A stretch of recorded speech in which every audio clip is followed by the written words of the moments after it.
mobil ya, dibatasinya mobilitas masyarakat ya, sehingga akibatnya masyarakat akan lebih banyak di rumah. Maka ini dari InVenture, ini salah satu slide yang penting ya, mungkin Bapak Ibu udah pernah melihatnya, namun kita sedikit review. Jadi stay at home economy ini sangat erat kaitannya dengan keberadaan konsumen yang akan lebih banyak di rumah. Walaupun sekarang PPKM sudah mulai dibuka ya, mobilitas sudah mulai dibuka seiring dengan tingkat vaksinasi yang makin meningkat, namun tentu ini tidak akan kembali normal seperti sebelum pandemik, sehingga beberapa industri yang memang sangat berhubungan dengan crowds ya, dengan keterlibatan atau kehadiran fisik konsumen itu akan terdampak. Nah, ini kalau kita lihat dari slide ini, ada beberapa industri yang the fall ya, yang sudah dan sekarang masih ya, mereka industri ini terkena dampaknya. Contohnya hotel tourism. Nah, jelas hotel tourism itu kan orang nginep di hotel, tourism itu orang mengunjungi situs-situs wisata dan sebagainya. Nah, karena social distancing, karena keterbatasan mobilitasnya, tentu ini akan drop ya, membuat drop mereka dengan sangat signifikan. Industri penerbangan pun demikian ya, karena implikasi dari turunnya industri pariwisata ya, orang mobilitas lewat moda transportasi udara juga akan terbatasi. MICE ya, meeting, incentive, conference, exhibition, ini juga karena event-event yang melibatkan kehadiran orang, sekarang justru mereka melakukan perubahan operasional ya, yang awalnya biasanya eventnya itu di mall ya, di tempat-tempat publik. Nah, sekarang sebagian itu sudah mulai melakukan perubahan, mereka melakukan virtual exhibition. Dan industri-industri sejenis yang memang ini ada interaksi fisik itu terkena ya. Jadi mulai dari yang high impact sampai yang moderate ke bawah. Nah, namun ternyata stay at home economy ini juga memberikan dampak yang justru sebaliknya. Bahkan dampak positif, omset naik ya, keuntungan meningkat itu di industri-industri yang sebelah kanan, the rise ya. Mereka yang justru mendapatkan dampak. Di antaranya siapa? E-commerce. Grocery e-commerce ya. Karena kebutuhan sehari-hari mereka beralih dari yang sifatnya tempat-tempat pembelanjaan yang fisik, mereka menggunakan platform e-commerce untuk membeli berbagai macam hal gitu ya. Logistik delivery ya, dan inilah karena walaupun ekonomi atau ekonomi digital ya, e-commerce itu semuanya digital, namun secara fisik tentu tetap ada aliran barang yang harus diantarkan ya dari seller atau supplier ke konsumennya. Sehingga ini juga sekarang menjadi industri yang sangat pesat ya, logistik delivery ini. Banyak bermunculan startup kurir dan semuanya rasanya mendapatkan dampak positif ya. Food delivery pun demikian ya. Kita cenderung untuk membeli makanan tuh nggak datang ke restoran karena di situ ada interaksi dengan kasir, dengan pelayan dan lain sebagainya, tapi kita lebih nyaman untuk diam di rumah, kemudian diantar ke rumah begitu dan seterusnya. Termasuk ini industri yang memang merupakan infrastruktur dari ekonomi digital ya, seperti telco ya. Hampir seluruh perusahaan-perusahaan telekomunikasi di kuartal 1 bahkan 2021 ini mencatatkan laba positif ya. Bahkan Telkom terakhir kita baca ya di internet itu sampai puluhan triliun ya net profitnya di kuartal pertama gitu. Dan seterusnya. Nah, di antara itu ada beberapa kategori yang dia so-so ya, dia terkena dampaknya tidak begitu besar. Dia berada di pertengahan, di antaranya banking, ya, agriculture, insurance dan sebagainya. Nah, sekarang Bapak Ibu bisa merefleksikan ya di bisnis masing-masing. Kalau saya lihat di survei yang di-share sama panitia, sebagian besar merasakan penurunan ya, penurunan dari sisi omset. Nah, ini mungkin bisa jadi akan masuk ke yang default, tapi mungkin defaultnya bukan yang high impact gitu, tapi yang moderate. Tapi mudah-mudahan dengan respon yang benar kita melakukan respon terhadap kondisi ini dengan tadi apa strateginya, kemudian supaya kita pindah dari kuadran yang default ini pindah bahkan ke the rise. Nah, itu yang insya Allah akan kita bahas ya malam hari ini. Nah, jadi untuk memahami bagaimana kita melakukan transformasi terhadap bisnis kita, khususnya secara operasional, kita harus lihat dua hal ini ya. Jadi kalau sebelum ada COVID itu kita kenal ada namanya disrupsi digital ya. Jadi karena aplikasi-aplikasi digital yang merubah eh, user journey ya. Jadi perjalanan konsumen itu diubah experience-nya yang sebelumnya misalkan Gojek ya untuk dapat naik tukang ojek itu dia harus ke pangkalan, kemudian nego, antri dan sebagainya. Itu diubah user experience ya dengan Gojek ini dia tetap diam di rumah, hanya klik handphone kemudian si tukang ojeknya datang dan seterusnya. Pun demikian dengan online travel agency ya OTA, Traveloka ini yang mendisrupsi industri tiketing ya travel dan sebagainya. Nah, cara bekerjanya ini kita bicara sebelum pandemik dulu ya. Cara bekerjanya inovasi digital ini adalah mereka membuat produk digital, model operasional baru dan model bisnis baru yang efeknya itu mengubah perilaku konsumen. Ya, jadi perilaku konsumen oleh disrupsi digital itu diubah dengan proses yang baru yang experience-nya itu lebih convenient, lebih nyaman untuk konsumen. Jadi produk digital mendisrupsi perilaku. Ya, ini kasus pertama nih. Sebelah kiri ini adalah teknologi digital, ekonomi digital, produk-produk digital itu mengubah ya dengan produk yang mereka luncurkan mengubah perilaku konsumen. Nah, ini modelnya berbeda dengan disrupsi COVID yang sekarang terjadi 2 tahun terakhir ini. Kalau disrupsi COVID itu yang terjadi adalah perilaku konsumen yang diubah gitu. Kalau di sini kan disrupsi digital itu perilaku konsumen itu sebagai akibat ya dari inovasi produk-produk teknologi. Nah, COVID ini karena dia virus ini menakutkan banyak orang, jadi orang itu karena takut, karena khawatir, sakit dan sebagainya, dia berubah perilakunya. Makanya yang menjadi penyebab disrupsi 2 tahun terakhir COVID itu adalah perilaku konsumen yang berubah. Nah, karena itu, kalau kita ingin tetap bertahan dalam kondisi perubahan ini, maka yang harus berubah apa? Sebaliknya. Jadi produk kita harus berubah. Model operasional kita harus berubah dan model bisnis kita juga harus berubah. Karena kalau kita tidak merubah, ini yang terjadi adalah tadi ya yang di slide sebelumnya yaitu the false. Mereka adalah yang tidak cepat merubah produknya, merubah model operasionalnya, merubah model bisnisnya, akibatnya terdampak dikarenakan perilaku konsumennya berubah. Ya, kalau yang sebelah kanan The Rise ini kan memang dia relevan dan dia itu cocok gitu dengan perilaku konsumen yang stay at home itu. Ya. Nah, sehingga ketika sekarang kita di fat business ini kita harus memahami apa yang berubah daripada pet owners ini. Ya, ketika terjadi disrupsi COVID. Akibatnya adalah setelah kita mengetahui perilaku yang berubah itu, kita harus segera merubah produk layanan kita ya, produk atau layanan kita. Model operasionalnya harus berubah, harus menyesuaikan, dan model bisnisnya pun juga harus menyesuaikan. Gitu ya. Kalau tidak ya sebaliknya dia akan terkena dampak. Nah, jadi ada yang lebih dahsyat dari disrupsi teknologi sekarang. Apa? COVID. COVID itu mendisrupt bahkan teknologi ya. Jadi beberapa perusahaan teknologi startup bahkan tutup ya. Misalkan Airi di bawahnya Traveloka itu tutup. Kemudian juga beberapa startup besar kayak WeWork yang asalnya mau IPO ya. Sebelum COVID itu tiba-tiba terjadi COVID, batal IPO-nya, bahkan dia menjadi nilai valuasinya turun dengan sangat drastis ya. Itu adalah startup untuk co-working space ya, karena orang nggak lagi ngantor sekarang gitu ya. Semua co-working space itu tutup ya, nilai okupansinya drop, tentu revenue juga drop.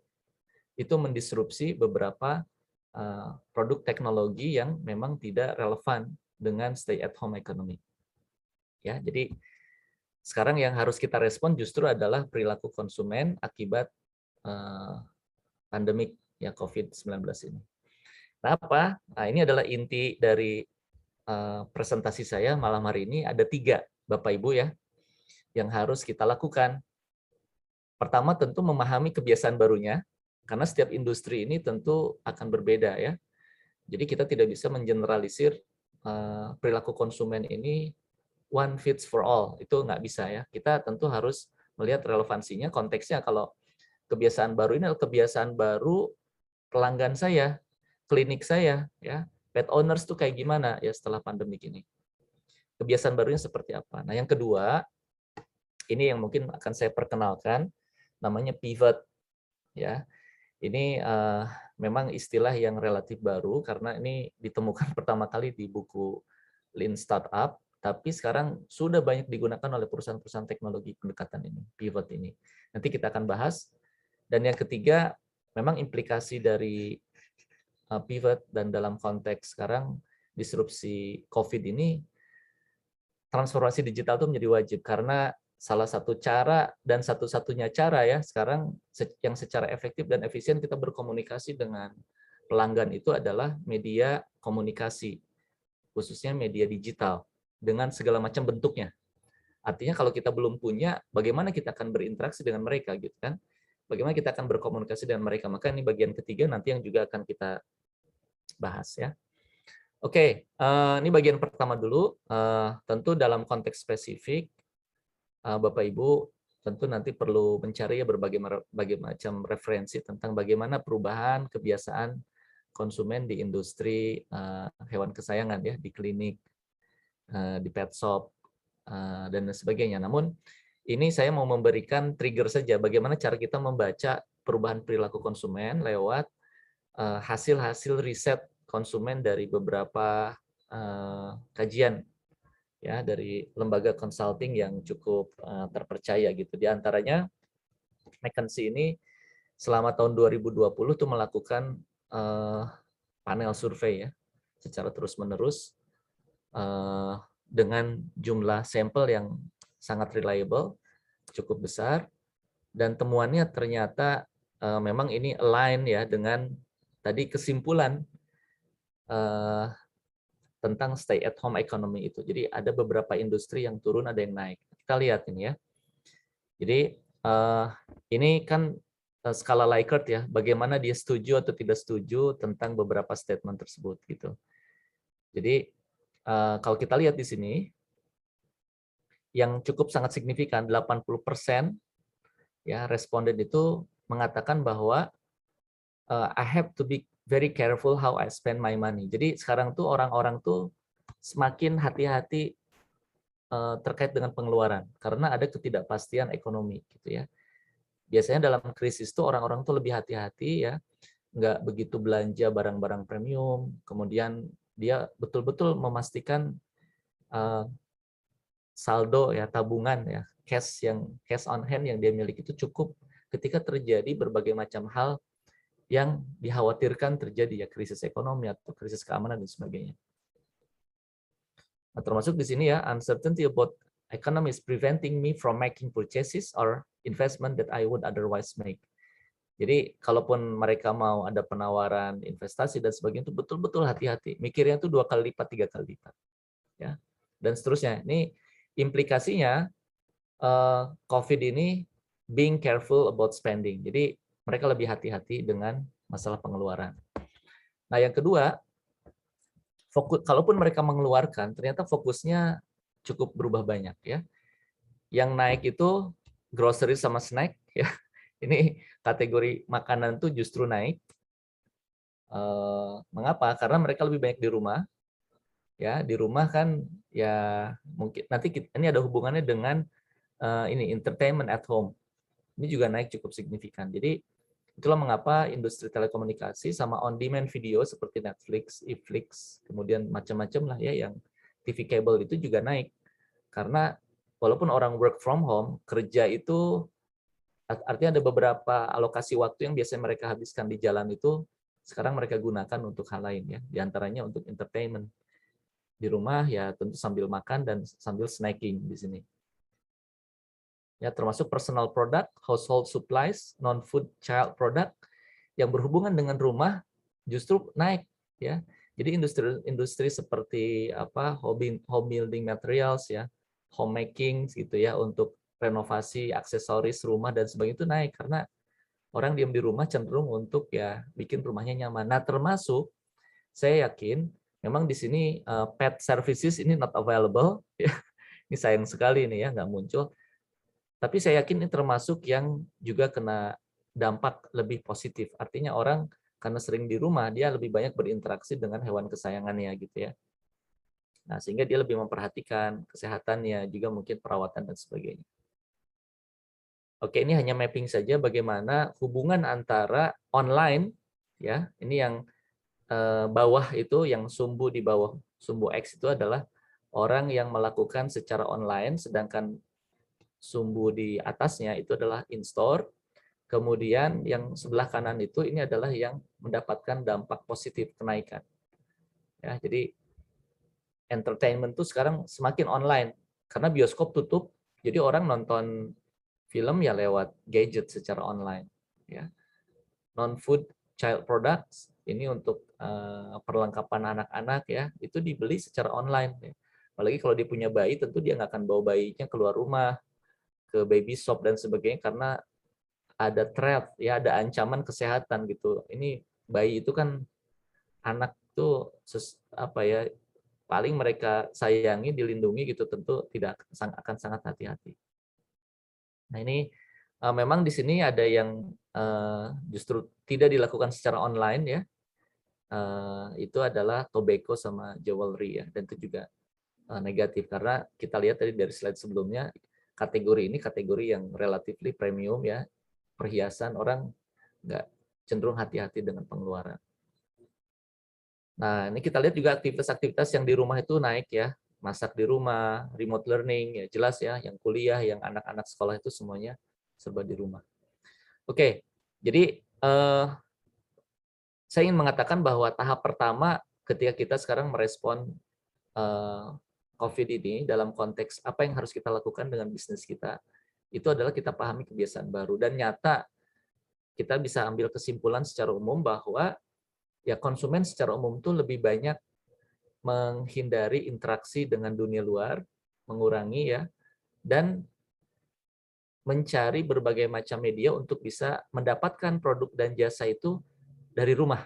Ya, itu seperti itu. Itu temuan yang paling kalau kita mau generalisir secara umum dari berbagai macam industri dan kategori produk seperti itu.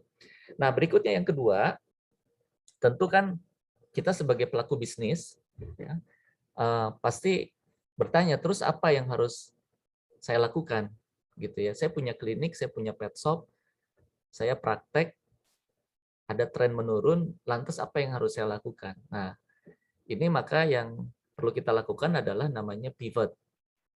Ya, strategi pivot. Apa ini strategi pivot itu? Memang pivot ini adalah bentuk eksekusi dari agile, ya, lincah. Mungkin Bapak Ibu sering dengar lah di berbagai macam seminar sekarang tentang VUCA ya. VUCA itu dinamika ekonomi bisnis yang terus berubah ya, volatile, ya, dinamis, penuh ketidakpastian, uncertain ya, serba nggak pasti, kompleks ya, makin jelimet gitu ya, sama ambigu ya. Ambigu tuh kita nggak jelas ini tuh sebenarnya positif atau negatif gitu. Ini tuh efeknya buat saya ini, bagusnya saya ini sekarang jalan atau mundur, nah gitu. Ya, jadi untuk merespon ambiguity itu adalah dengan cara agile dalam fase decision, lincah melakukan perubahan-perubahan, lincah untuk mengambil keputusan-keputusan cepat gitu. Nah, itulah yang disebut ya secara eksekusi nanti itu pivot. Agile ini kan sebuah culture ya, sebuah budaya, proses, tapi detailnya tuh agile tuh kalau saya mau agile, mau ingin lincah itu seperti apa? Nah, caranya adalah dengan melakukan pivot, salah satunya ya, pivot. Oke, pivot itu apa? Buat Bapak Ibu yang sering main basket atau tahu permainan basket, pasti ngerti banget pivot, karena memang istilah pivot ini diambil dari permainan basket ya. Jadi pivot itu satu posisi di mana si pemain yang sudah mati nih bolanya, dia nggak bisa lakukan dribble lagi, dia menghindari lawan atau mencari peluang untuk mengover ke temannya dengan cara satu kakinya nih nggak boleh gerak, ya nggak boleh bergerak, kaki yang lain boleh. Karena kalau kaki yang dua-duanya bergerak itu fault ya, dia mati, bolanya pindah ke lawan. Nah, ini adalah ilustrasi untuk bisnis juga, bahwa bisnis itu kita melakukan satu bisnis ya, itu tentu ada punya core bisnis gitu ya, kategori misalkan di klinik hewan ya, di pet shop dan lain sebagainya. Kita tetap berubah tapi nggak keluar dari kategorinya gitu. Jadi kita melakukan perubahan-perubahan, khususnya perubahan operasional dan bisnis model, tapi nggak keluar dari bisnis eh, klinik atau pet shop kemudian jadi jual gorengan gitu, bukan seperti itu. Kalau merubah bisnisnya atau merubah kategori itu bukan pivot ya, itu benar-benar dramatic change. Nah, kalau pivot itu special kind of change ya. Nah, yang dia itu to test a new fundamental hypothesis about product. Jadi produknya itu jasa produknya itu caranya diberikan dengan cara yang berbeda, bisnis modelnya berubah dan mencari mesin baru dari pertumbuhan. Gimana caranya omset naik, tapi melakukan perubahan-perubahan operasional, perubahan-perubahan jasa layanan dan seterusnya. Ya. Jadi, namun tetap berpijak pada visi bisnis dan core bisnis sejak awal. Jadi nggak keluar bisnisnya gitu ya dari awalnya fat bisnis, kemudian misalkan berubah total. Jadi jualan pulsa gitu ya, atau apalah ya teknologi masuk ke telco dan sebagainya. Bukan begitu. Ini pivot itu core bisnis tetap dijaga, dia melakukan perubahan-perubahan yang sifatnya operasional bisnis model. Oke, kita ambil contoh ya. Akibatnya kalau kita tidak melakukan pivot. Ya, ini beberapa perusahaan, ini perusahaan-perusahaan besar yang gagal melakukan perubahan. Ya, mereka failed to innovate. Contoh Kodak. Ya, Kodak itu mati, ya sekarang Kodak tuh udah nggak banyak terdengar ya, Bapak Ibu ya. Kenapa? Karena Kodak itu mati oleh pertama disrupsi kamera digital, yang berikutnya sekarang oleh smartphone. Karena smartphone itu justru sekarang salah satu fitur yang selalu dijual. Kemarin baru launch ya, Apple 13, Apple 13. Itu kalau kita lihat, yang banyak diceritain itu tentang kemampuan kamera gitu.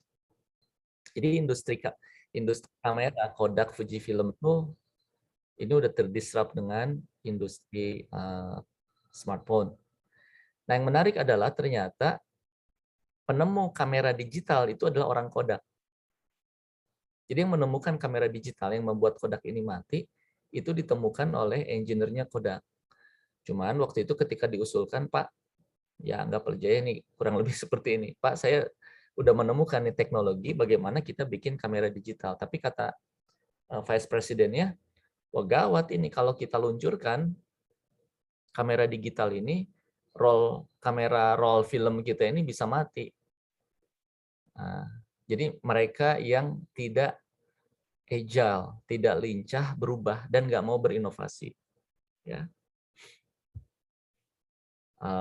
Jadi sebetulnya yang menghancurkan Kodak siapa? Adalah manajemen Kodak sendiri. Kenapa? Dia nggak mau berubah. Ini hati-hati ya untuk Bapak Ibu yang sebagai business owner. Kalau kita terlalu kaku dengan status quo, wah saya nggak percaya deh sama digital, saya nggak percaya sama dunia online segala macam. Hati-hati nih kasus Kodak ini pernah kejadian ya. Ketika diusulkan sama anak buahnya untuk meluncurkan kamera digital, dia takut. Akhirnya orang lain, kompetitor yang meluncurkan kamera digital itu dan dia udah terlambat. Gitu ya. Kemudian kasus yang lain Nokia. Nokia ini ya di zaman-zaman waktu itu ya, generasi yang kelahiran tahun 70, 80, udah pasti itu handphone Nokia itu handphone paling premium lah ya. Paling keren tuh udah kalau udah pakai Nokia gitu. Kalau sekarang ya kayak iPhone gitu kan. Nah, cuman dan itu market share-nya sangat besar saat itu. Tapi kenapa Nokia itu sekarang nggak kedengaran? Dia masih ada, tapi betul-betul habis market share-nya karena dia tidak juga mau berubah. Ya, dia merasa sudah besar, ya, merasa dia paling hebat, merasa dia sudah dikenal oleh konsumennya, tapi ternyata tiba-tiba ada muncul pemain baru yang memberikan user experience baru. Nah, ini hati-hati ya. sekarang banyak viral, Bapak Ibu juga bisa cari di YouTube bagaimana Steve Jobs ketika pertama kali meluncurkan iPhone. Itu yang dijelek-jelekin itu adalah eh, Motorola, Nokia yang terlalu mempertahankan QWERTY keyboardnya ini. Ya ini tuh kan dulu tuh wah kayaknya tuh harus ada gitu. Tapi iPhone datang dengan full touchscreen, ya. Kemudian nggak ada keyboardnya. Nah, Nokia akhirnya ngikutin, tapi udah terlambat, ya, karena udah kesalip oleh iPhone. Dan sekarang iPhone itu secara valuasi salah satu perusahaan telco yang masih top 5 ya, setelah Amazon dan sebagainya. Jadi sekarang berubah profil perusahaan-perusahaan paling besar, termasuk orang-orang terkaya di dunia itu berubah dari perusahaan berbasis teknologi informasi sebelumnya sekarang berubah jadi informasi berbasis digital. Ya, Amazon pertama, Google, kemudian Apple. Ya. Nah, jadi kalau kita pun nggak berubah, jangan sampai seperti Nokia ya, karena terlalu merasa sudah besar. Anti dengan inovasi atau perkembangan-perkembangan teknologi, hati-hati. Nah, yang ketiga yang lucu juga ini kasus Netflix, Blockbuster. Jadi waktu itu Blockbuster ini adalah ini perusahaan penyewaan DVD paling besar di Amerika Serikat. Ya.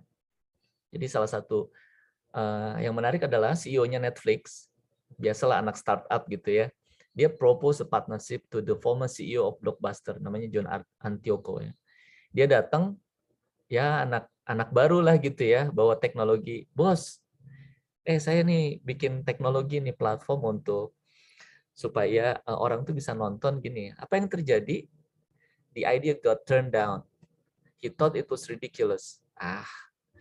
Ini kayaknya ide kamu jelek banget sih, tolol ini gitu ya, ridiculous gitu ya. Dan dia mikir ini niche business. Dan kemudian ditolak. Apa yang terjadi? Ternyata beberapa 10 tahun kemudian 2010 Blockbuster ya filed for bankruptcy. Dia bangkrut.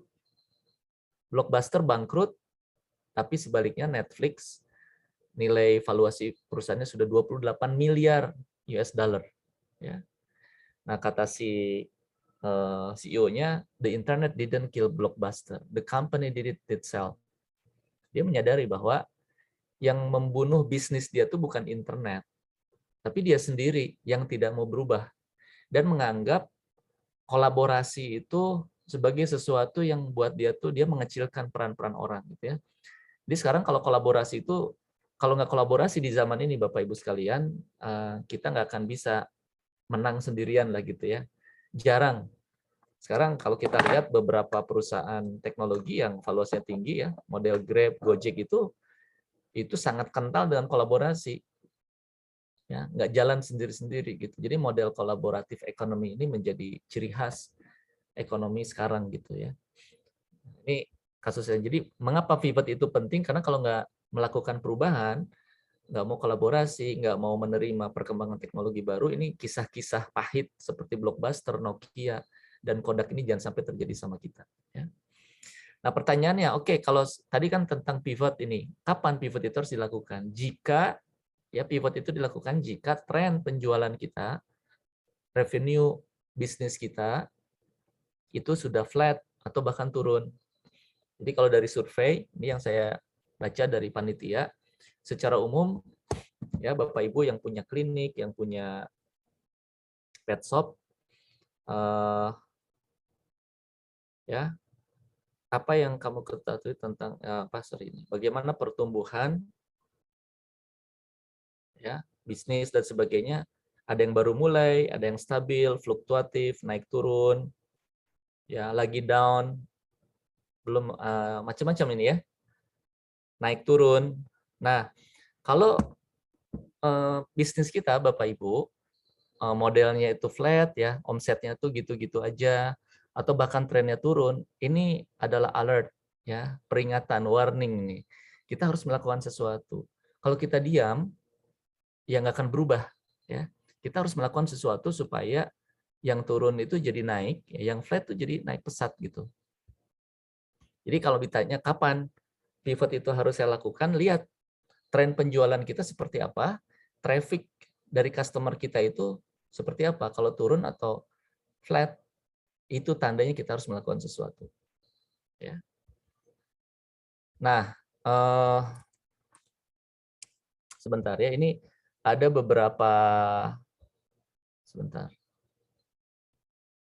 Ini ada beberapa model pivot ya yang bisa kita ambil contoh.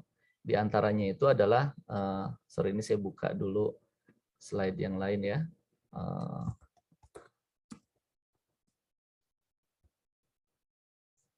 Supaya kebayang apa sih contoh-contoh dari pivot itu.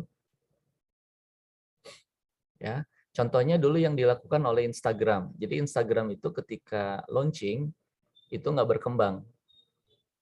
Ya, ini karena waktu saya ini agak cukup banyak, jadi mungkin saya tambahkan dulu sini. Sebentar. Oke. Nah ya, Instagram itu dia melakukan pivot. Jadi awalnya Instagram ketika diluncurkan tuh dia persis seperti Facebook. Cuman nggak maju-maju karena orang mikir ngapain saya pakai Instagram kalau itu sama dengan Facebook. Akhirnya dia zoom in. Zoom in tuh fokus.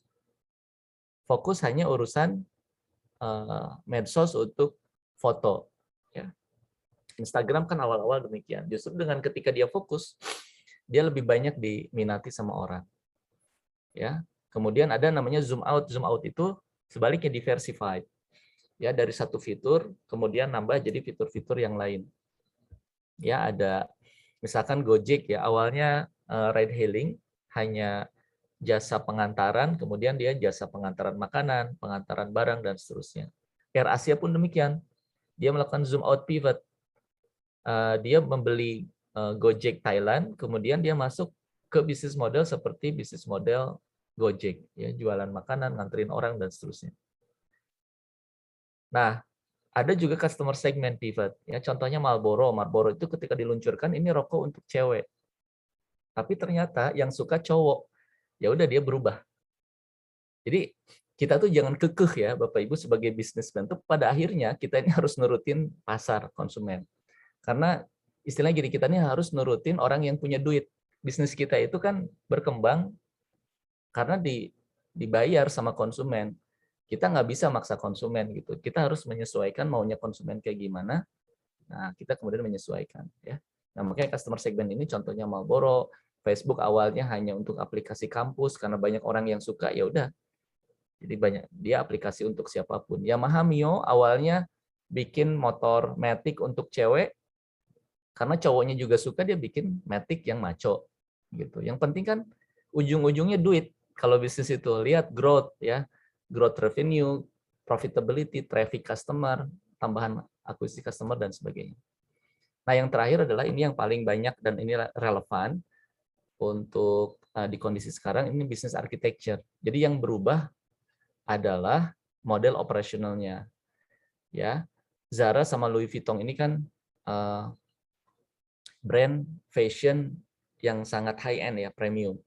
Karena mall-mallnya tutup karena lockdown, PPKM dan sebagainya, udah mati itu, nggak ada revenue-nya. Cuman kalau dia tidak melakukan pivot, ya mati juga bisa jadi perusahaannya. Apa yang dia lakukan? Dia melakukan pivot, fasilitas produksi yang biasa pakai dibuat untuk blazer, ya baju-baju premium, dia gunakan untuk bikin APD. APD-nya juga yang premium, ya. Satu masker harganya 30 juta, 60 juta gitu. Dan banyak yang orang yang nyari yang mahal-mahal kayak gitu. Ya, termasuk misalkan operasional restoran yang awalnya ini high end restoran Ismaya Group tutup semua. Dia bikin tutup tapi dia ubah bisnis modelnya menjadi catering online. Nah, ini contoh pivot yang dilakukan di beberapa industri yang kita bisa berefleksi ya ke bisnis kita ya di industri hewan kesayangan ini, klinik maupun pet shop ya dan lain sebagainya. Oke, yang ketiga adalah transformasi digital. Jadi kalau tadi pivot itu kita mengubah operasional bisnisnya atau model bisnisnya. Dan salah satu enabler ya, sesuatu yang membantu untuk melakukan pivot itu adalah platform digital Bapak Ibu sekarang. Ya. Jadi ya ini kalau kita lihat ini the fall the rise itu bedanya apa? Ketika interaksi media digital itu cukup dominan dalam industrinya, dia tetap hidup. Ya, streaming services, remote working, media, telekomunikasi, online learning, cloud services, ini semuanya industri digital yang naik ini. Karena social distancing itu kan jarak dipaksa ya, dipaksa kita ini berjauhan gitu, nggak ketemuan. Ya, cara untuk mempertemukan adalah dengan media digital. Gitu. Nah, karena itu yang paling basic yang harus dilakukan oleh para pelaku bisnis saat ini, ya di zaman ini, khususnya ketika pandemik adalah ini. Minimal jualan lewat medsos, itu paling basic. Istilahnya kalau pendidikan itu tuh kelas anak TK lah. Kalau medsos saja dia nggak ada, wah, gimana dia mau berkomunikasi dengan orang gitu. Medsos itu termasuk WhatsApp di sini ya. Jadi kalau klinik nggak bisa dihubungi lewat WhatsApp, dia nggak punya punya akun di IG, dia nggak punya Facebook, ya gimana orang mau berkomunikasi sama dia? Masa harus datang terus untuk nanya gitu? Ya, jadi media sosial ini penting. Yang kedua, landing page. Karena orang untuk mengetahui kita ya media informasinya orang cari lewat handphone, kemudian akan diarahkan ke satu halaman tentang kita. Dan sekarang tuh untuk mencari orang tuh gampang ya. Bapak Ibu kalau mau cari tahu siapa saya, gampang kan? Google, tulis nama saya. Muncullah di situ semua. Pun demikian bisnis kita. Kalau orang mau tahu bisnis kita, pasti orang nanti akan searching, kita harus punya landing page yang jelasin siapa kita. Dan terakhir adalah platform. Ya, platform. Jadi platform itu dia aplikasi yang bukan sekedar memberikan informasi. Kalau medsos sama landing page itu sebatas informasi, dia pasif. Tapi kalau platform, di antaranya e-commerce, ya, itu ada proses transaksi, ya, ada penyimpanan data, ada proses nanti bagaimana retention dan seterusnya. Nah, ya saya akan mulai dari sini nih ya. Ada namanya marketing channel. Jadi kalau di pet industry, klinik ini karena ada hewan ya yang menjadi objek atau jadi fokus layanan, ya tentu pet ini kan nggak bisa ditransfer lewat email gitu ya, dikirim lewat media sosial. Dia harus dibawa gitu ya si hewannya kan. Kemudian dilihat. Kalaupun tidak dibawa dilihat, ya berarti harus ada media untuk melihat dia ya. Di video conference atau konsultasi online itu menjadi wajib. Ya, makanya sekarang industri kesehatan ya, health care, teknologi itu booming juga ya. Nah, harusnya pet ini kan healthcare tapi bukan human gitu ya, tapi pet gitu. Nah, ini ada yang namanya aliran barang sama aliran pesan. Jadi duanya ini harus ada. Kalau communication channel itu tadi hanya medsos sama landing page itu hanya aliran pesan. Aliran barang itu ketika kita harus mengirim obat-obatan untuk si hewannya, mengirimkan pet food-nya dan sebagainya gitu. Ini harus yang diconsider dalam proses digitalisasi dari usaha kita. Nah, yang pertama itu ada namanya omnichannel. Ini paling basic. Tapi omnichannel ini adalah sebetulnya kalau kita mau terjemahkan, dia memiliki channel ya saluran ya tadi saluran komunikasi maupun saluran flow of goods yang lebih banyak. Ya, yang single channel itu misalkan saya punya pet food, punya pet shop, ya cuman outlet aja, kios atau ruko gitu. Untuk saya bisa jualan orang harus datang. Ini yang single channel. Kalau multi channel, nah, saya punya pet shop, saya punya landing page, saya punya akun medsos, orang bisa order lewat situ atau orang bisa telepon lewat WhatsApp dan sebagainya, gitu ya. Nah ini biasanya juga ini ada yang multi channel, ada cross channel. Jadi kalau cross channel itu bedanya di serve sama central services ya, central warehouse atau central clinics. Kalau ini punya banyak cabang atau punya banyak jenis channel, masing-masing tuh beda gitu ya. Jadi kios itu sendiri jalan seperti yang single channel, yang website juga jalan sendiri, ini jalan sendiri. Tapi kalau ini cross. Nah, yang sekarang kalau mau kita adopt langsung ya, itu adalah namanya omnichannel. Jadi kita ini punya klinik, punya pet shop, tapi kita mengelola banyak channel dari satu klinik itu. Ya, kita bisa berkomunikasi dengan pelanggan, mereka bisa datang, mereka bisa order online, mereka bisa lewat email, bisa search dan lain sebagainya. Ya, tapi ini baru tipe yang pertama ya, Bapak Ibu ya. Omnichannel ini masalah channel komunikasi, channel penjualan.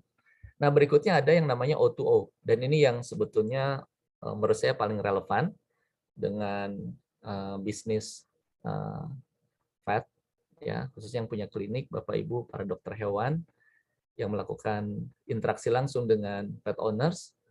Jadi namanya O2O, offline to online. Ini menggabungkan antara mendigitalisasi bisnis proses dengan tetap user experience secara fisikal, ya. Jadi konsepnya misalkan dia order via apps. Jadi order itu maksudnya booking untuk apa, perawatan, layanan gitu ya. Itu lewat apps booking dari rumah. Tapi ketika dia akan berobat, dia tetap melakukan in-store experience, datang ke klinik gitu. Jadi online tapi offline. Nah, yang kedua, dia offline, dia datang, tapi ketika di dalam klinik dia online. Dan hampir sekarang banyak restoran tuh seperti ini. Kita datang ke restoran, Mbak order, Mbak. Oh, silakan Pak. Itu ada QR code-nya, Bapak order lewat handphone. Gitu. Tujuannya apa? Supaya kita nggak pegang menu, itu menu kan didistribusikan gitu ya. Yang pegang banyak orang, kalau ada yang orang positif itu tersebar semua. Nah, jadi ini yang offline, tapi experience-nya online. Nah, O2O itu seperti itu, konsepnya online offline atau online offline. Nah, tapi intinya adalah ada online-nya gitu kan, dibandingkan dengan mungkin fase sebelumnya kita itu hanya offline semua, punya klinik ya nunggu ya orang datang daftar atau lewat telepon booking gitu atau lewat WA dan sebagainya. Yang pertama ini agak jarang ya, kecuali dia sudah memiliki apps gitu. Nah, O2O ini benefitnya apa untuk para pemilik bisnis, pelaku bisnis? Pertama, CRM. Kalau ada aspek online ya Bapak Ibu akan mengcapture, menangkap semua informasi customer. Bukan hanya data nama hewannya, tapi juga kapan dia datang, frekuensi, cycle, spendingnya, basket size-nya berapa gitu ya. Dan bisa melakukan customer relationship management. Ketika kita ada promo, kita bisa hubungi lagi dia ya lewat media yang memang sudah kita miliki, apakah nomor WhatsApp dia atau email dia. Termasuk kita bisa minta review dia gitu ya, karena orang tuh bisa jadi dia punya pengalaman buruk tapi karena nggak ada channel untuk ngomong ya kita nggak dapat feedback gitu. Yang kedua, dengan memiliki data yang semuanya terdigital tuh kita akan bisa memahami behavior dari customer. Tujuannya apa? Buat klinik, buat pemilik usaha tuh kita bisa melakukan perbaikan bisnis proses. Misalkan, oh ternyata jam-jam tertentu tuh orang daftar banyak, antrian tinggi gitu. Atau misalkan kasusnya ini yang lagi naik itu adalah sekarang lagi banyak virus atau apa gitu. Itu data itu tuh akan bisa mengantarkan kita pada untuk bisnis opportunity untuk tumbuh lebih banyak, naikin sales dan sebagainya. Termasuk service excellence. Ya, supaya orang tuh nggak kesel gitu. Datang ke klinik nunggunya 2 jam gitu ya. Di situ juga gerah, nggak ada yang dilihat gitu. Ini lagi gendong hewan yang lagi sakit, itu kan pengalaman yang harusnya tuh jadi harus dikasih solusi oleh para pemilik klinik gitu ya. Sama yang terakhir, data analytics. Jadi untuk bisa tumbuh tuh pakai data science gitu ya. Jadi perilaku konsumen itu kita pelajari, itu akan muncul insight, kemudian akan muncul ide gimana supaya kita bisa memanfaatkan ya data itu kemudian jadi pertumbuhan berikutnya. Nah, salah satu data ya ini saya mau ngasih ilustrasi saja. Jadi bisnis kita tuh tumbuh jika nambah customer baru dan customer yang sudah mengunjungi kita balik lagi, retention. Acquisition sama retention. Jadi namanya ini growth matrix. Tapi ini hanya bisa kita lakukan kalau kita sudah digitalize. Kalau masih manual, lupakan. ini hanya mimpi saja, nggak ada gunanya ya. Tapi kalau kita sudah mendigitalisasi klinik kita, pet shop kita, ya operasional bisnis kita bisa tahu berapa banyak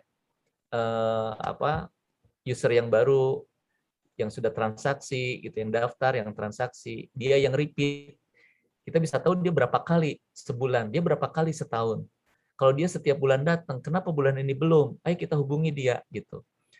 Jadi bisnis kita itu, revenue itu adalah berasal dari konsumen yang retain, yang loyal, yang datang terus. Dan tugas bisnis itu adalah menjaga pelanggan supaya tetap berada dalam ekosistem bisnis kita, ya dia puas dan retain. Bahkan terakhir referral, dia merekomendasikan, ya. Ini slide saya yang terakhir. Nah ini karena saya salah satu juga yang membantu Dok Zul, ya, Dok Dodi untuk pengembangan ini. Memang Satwa Gia ini dibuat untuk membantu para pelaku usaha di vet business, ya, di industri hewan kesayangan, yang semua platformnya itu, ini saya lihat ya, platform punya Satwa Gia ini udah cukup lengkap. Ini O2O model itu bisa tercapture, ya. Jadi dari sisi aliran barang, customer behavior, kemudian customer relationship management, ya, bahkan terhubung dengan konsumen tuh bisa langsung dari rumah, ya, konsultasi online, diarahkan untuk membeli produk ke pet shop dan sebagainya, gitu. Jadi mungkin salah satu yang bisa, ya, dan menurut saya ini salah satu yang paling reliable sekarang ini, Satwa Gia ini bisa dicoba. Mungkin nanti Dok Zul bisa informasikan lebih lanjut untuk teknisnya. Demikian Bapak Ibu sekalian, pas sampai jam 8 nih sesuai dengan alokasi waktu. Saya kembalikan ke moderator. Silakan, termasuk kalau ada yang mau tanya jawab, dengan senang hati saya akan bantu untuk kita diskusi, ya. Boleh, Demikian, boleh. Dokter. Terima Baik, kasih. baik. Wow, Ya. terima kasih Mas Nugi. Materinya sangat luar biasa.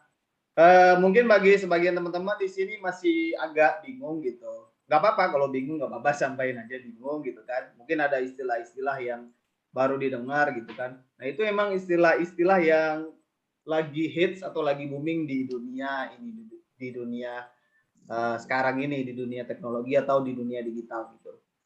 Intinya sih di sini kondisi saat sekarang ini gitu kan, kayak pandemi itu kan tidak bisa kita hindari, perilaku konsumen yang juga terus berubah itu tidak bisa kita hindari. Namanya manusia pasti beradaptasi apapun kondisinya gitu, termasuk juga teknologi. Nah, di sini saya mencoba untuk menyimpulkan beberapa bagian datangnya belakangan. Itu ada beberapa poin yang bisa kita tangkap dari penjelasan Coach Nugi. Pertama itu pandemi. Pandemi itu merupakan disruptif atau super disruptif yang mengubah skalanya gitu. Jadi banyak hal perubahan dari perilaku orang, mulai dari perilaku dia misalnya memesan suatu barang atau dia belanja, mulai dari perilaku kerja gitu kan, biasanya ke kantor jadi kebanyakan kerja di rumah yang kita sebut dengan WFA, atau mungkin konsumen-konsumen klinik kita yang dimana mereka itu lebih senang tidak datang ke klinik gitu, karena mereka takut juga terpapar COVID misalnya gitu.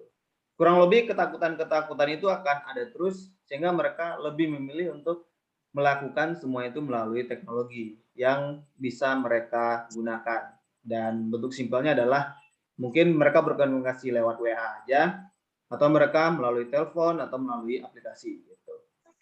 Nah, terus yang kedua juga menarik tadi penjelasan Mas Dugi, bahwa kita sering melihat bahwa ada ide-ide kecil dari tim kita, kadang kita tuh menyepelekan gitu ide kecil dari tim kita itu.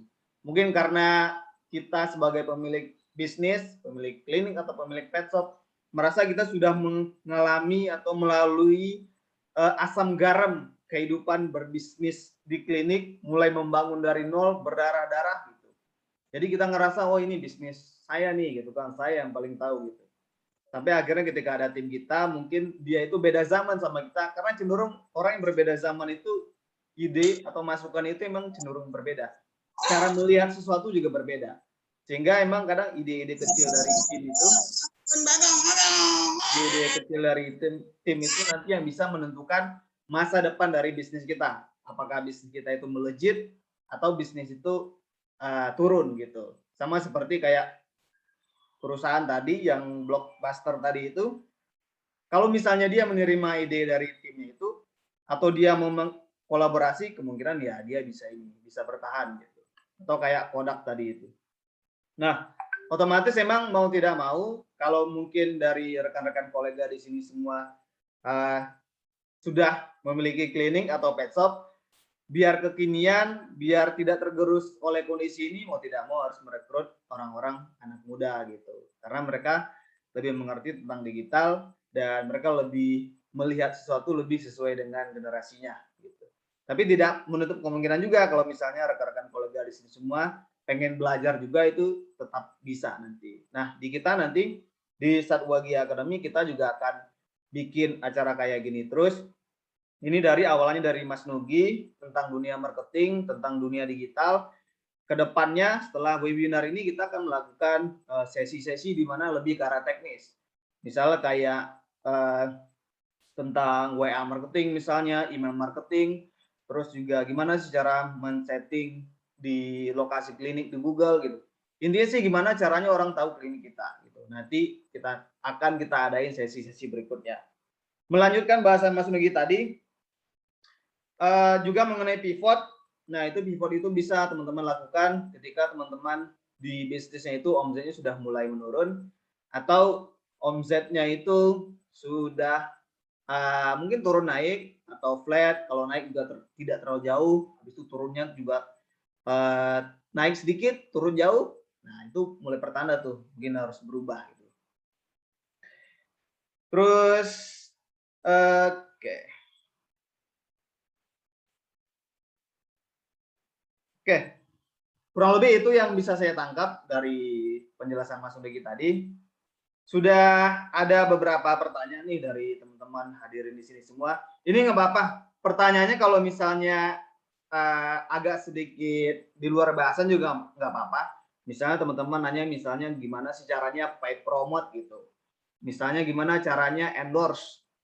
Gimana caranya apa sih kelebihan misalnya kalau kita ngiklanin di Google misalnya, atau kita ngiklanin di medsos, atau kita ngiklanin pakai artis misalnya. Apa sih kelebihan segala macam itu tetap bisa ditanyain di sini gitu. Jadi tidak harus mengenai topik ini, tapi ya mungkin ada sedikit nyambungnya lah sama topik ini ya, terutama di bagian terakhir tadi misalnya kayak channel marketing tadi. Sudah ada beberapa pertanyaan nih coach. Pertama dari ini bagian bertanya, ini enggak bagian bertanya nanti tentunya ada door prize dari kita.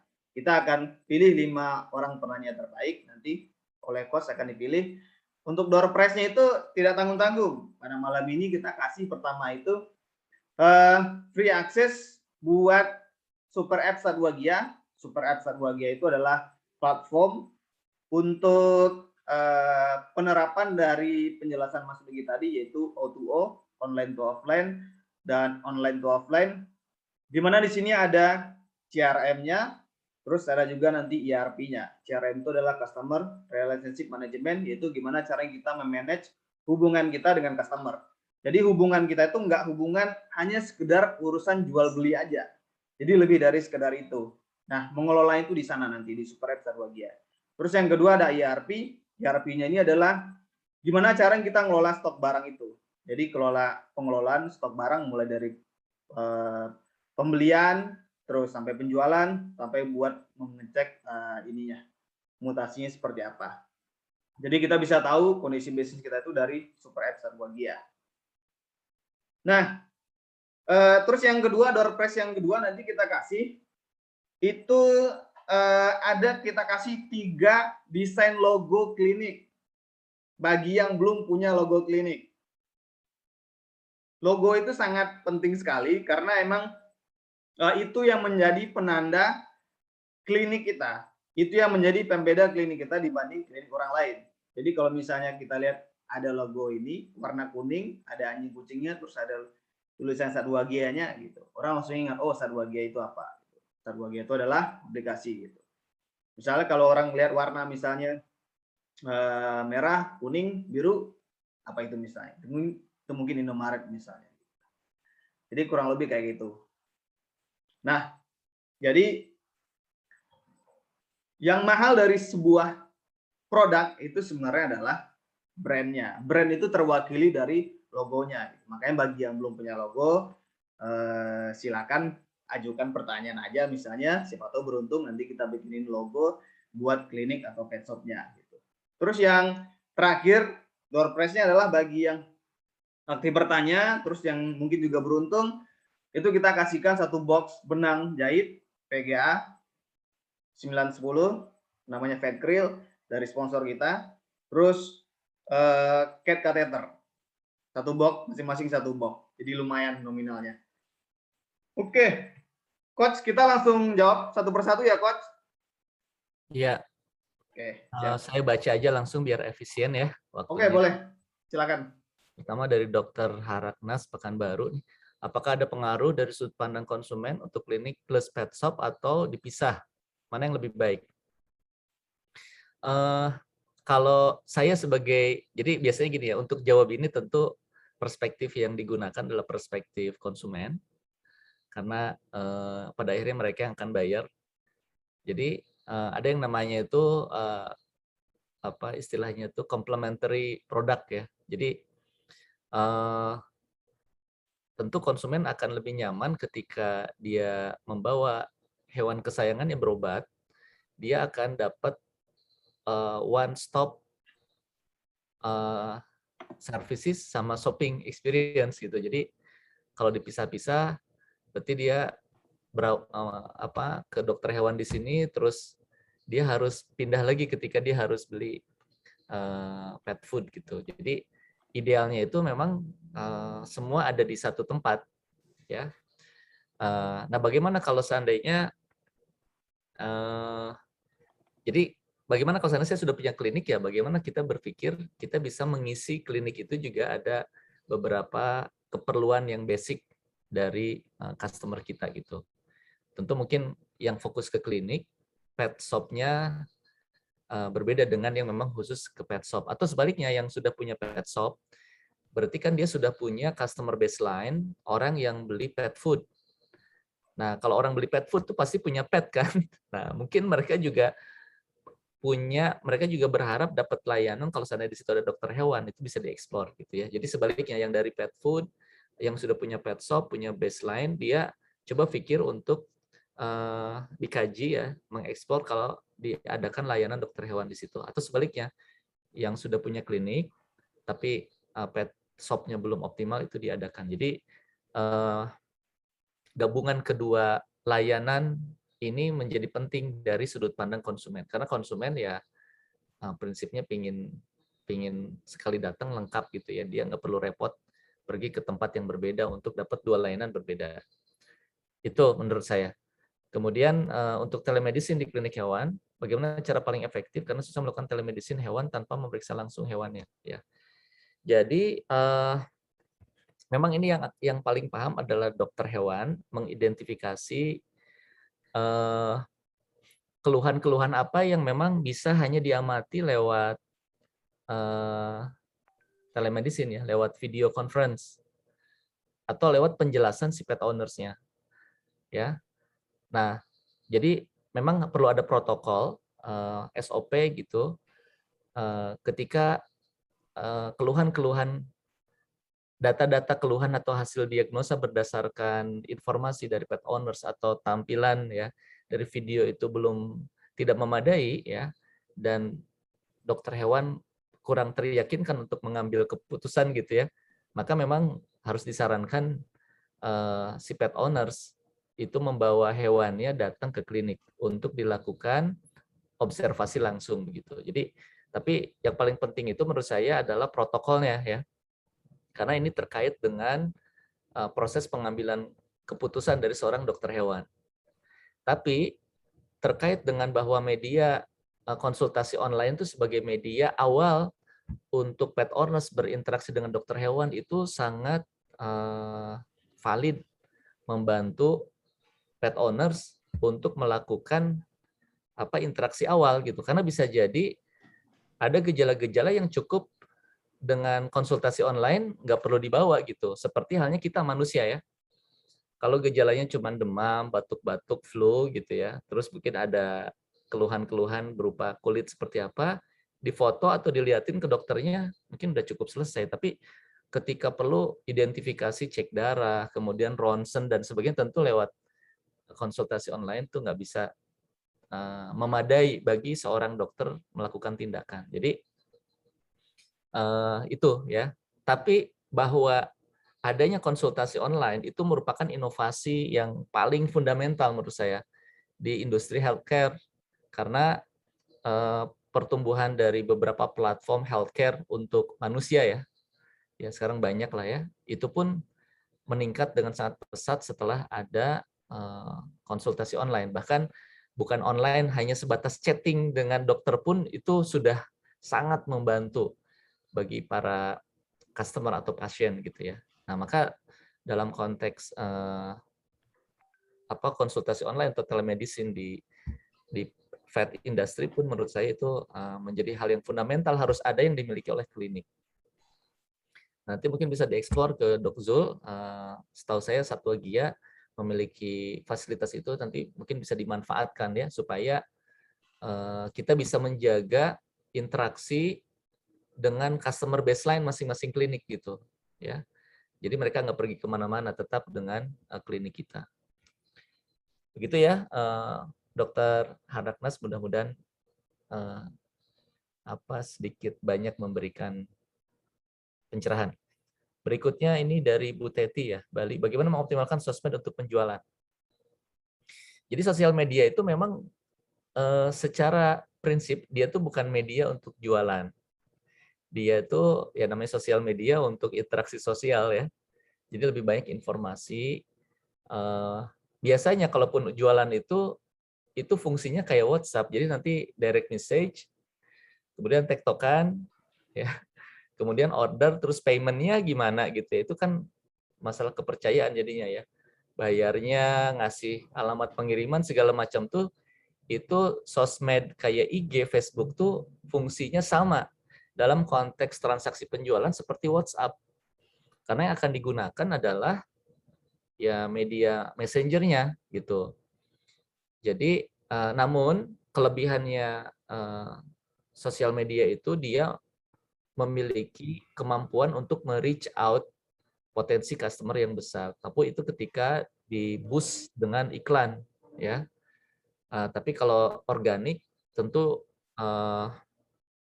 akan sangat sulit karena kita sangat berharap ya, ada banyak orang yang memfollow, dan itu masalah nanti meningkatkan traffic engagement dan sebagainya. Tapi lagi-lagi dia hanya batas media untuk memberikan informasi ke pihak lain. Nah, adapun proses transaksi ya, order, kemudian payment, konfirmasi payment, delivery dan sebagainya itu tidak memadai sosmed itu. Artinya alangkah baiknya kalau seandainya itu di backup dengan satu sistem yang memang secara bisnis proses mampu untuk menangkap seluruh proses data ya, kemudian secara handal gitu ya, bisa dipercaya sama konsumen gitu. Nah, itu tentu harus menggunakan platform ya, aplikasi. Seperti itu ya, Bu Teti ya, terkait dengan optimalisasi sosmed untuk penjualan ya. Kalau kita nggak keluarkan untuk iklan, susah dapat traffic ya. Saran saya kalau Bapak Ibu sudah memiliki klinik, punya customer baseline, itu aja yang di-digitalize. Ya, sosmed itu hanya untuk mengupdate informasi dan sebagainya. Tapi yang customer baseline sekarang itu tangkap dulu dalam sebuah sistem CRM supaya kita bisa berinteraksi dengan mereka gitu. Ya. Nah, kurang lebih seperti itu. Baik, lanjut ke ini Nabil ya, Pak Nabil mungkin ini. bagaimana meningkatkan atau memperkuat sales saat persaingan online juga semakin meningkat. Ini memperkuat sales itu maksudnya tim sales atau upaya untuk, jadi memang gini Pak ya, konsumen itu kan kita harus memahami alasan konsumen memilih kita dan memilih orang lain gitu. Jadi biasanya yang paling basic itu karena masalah value for money ya, cost. Jadi kalau dia lebih murah, dapat hal yang sama tapi lebih murah, nah tapi itu basic. Yang kedua adalah diferensiasi. Nah, saran saya tentu kita harus fokus ke diferensiasi karena disitulah daya saing yang sesungguhnya. Ya, diferensiasi itu banyak aspeknya, bisa pelayanan, kemudian kredibilitas ya.